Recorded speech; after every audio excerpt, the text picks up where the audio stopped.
अगर आप एक पेरेंट हैं और आपको लगता है कि आपका बच्चा दूसरे बच्चों की तरह नॉर्मली बिहेव नहीं कर रहा है, तो ये वीडियो आपके लिए हो सकता है। आप इस वीडियो से अंत तक जुड़े रहिए। ये वीडियो मेरे autism question and answer series का पार्ट 1 है, जिसमें आज हम बात करेंगे how to identify autism as early as possible. नमस्ते, मैं हूं सोनम शर्मा, एक certified audiologist and speech therapist. और चलिए आज बात करते हैं ऑटिज्म के बारे में। ऑटिज्म क्या होता है?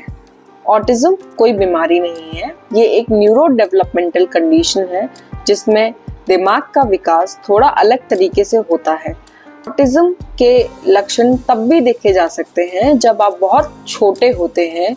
रिसर्चर्स ये बताते हैं कि ऑटिज्म के शुरुआती लक्षण 1 साल के आसपास दिखने लग जाते हैं।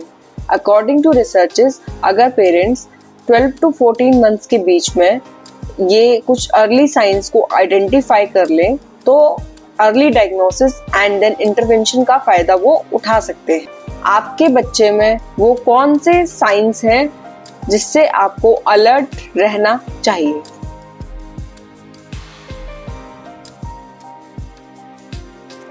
पहला है अपने नाम पर रिस्पॉन्स ना देना। जब भी आप अपने बच्चे को उसका नाम लेकर बुलाते हैं, वो आपको पलटकर नहीं देखता या फिर अनसुना कर देता है। दूसरा लक्षण है आई कांटेक्ट ना देना। क्या आपका बच्चा भी आपको आई कांटेक्ट नहीं दे रहा है? जब आप उससे बात करते हैं या जब आप उसे पुकारते हैं या जब आप उसके साथ खेलते हैं तो वो आपको प्रॉपर आई कांटेक्ट दे के बात नहीं करता है। तीसरा लक्षण है सोशल स्माइल का ना होना। जब भी आप अपने बच्चे को देखते हैं तो वो आपको देखकर स्माइल नहीं करता, या जब आप उसकी तरफ स्माइल करते हैं तो वो आपको स्माइल बैक नहीं कर सकता है। चौथा लक्षण जो बहुत ज़रूरी है, जेस्चर्स का यूज़ ना करना।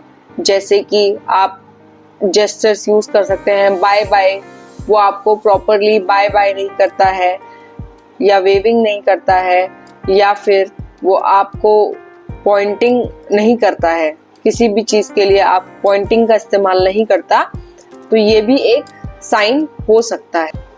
पांचवा लक्षण है रिपीट करना, यानी कि कोई भी एक मूवमेंट जिसको वो बार बार रिपीट करता है, जैसे बार बार हाथ को हिलाना या फिर फ्लैपिंग करना।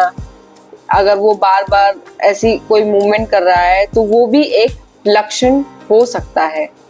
छठा लक्षण है दूसरे बच्चों के साथ बात नहीं करना, अपने पीयर ग्रुप के साथ ज़्यादा घुलना मिलना नहीं, अलग थलग रहना।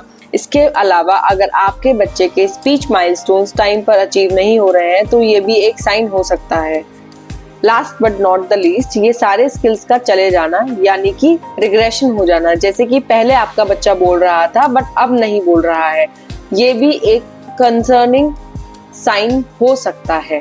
ये सारे साइंस एक साथ हो ये ज़रूरी नहीं है। अगर इसमें से 1 या 2 साइंस भी आपको कंटिन्यू दिख रहे हैं तो आपको इसे इग्नोर नहीं करना चाहिए।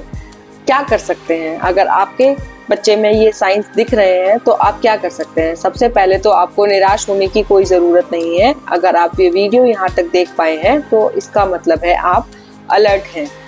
आपको सबसे पहले किसी प्रोफेशनल से कंसल्ट करना चाहिए, जैसे कि पीडियाट्रिशियन या साइकोलॉजिस्ट या speech pathologist. This is the part 1 of my autism awareness series, जिसमें हमने ऑटिज्म के अर्ली साइंस के बारे में बात की। तो ऑटिज्म के बारे में और जानने के लिए लाइक कीजिए, शेयर कीजिए और सब्सक्राइब कीजिए, ताकि हर पेरेंट सही कदम सही समय पर उठा सके।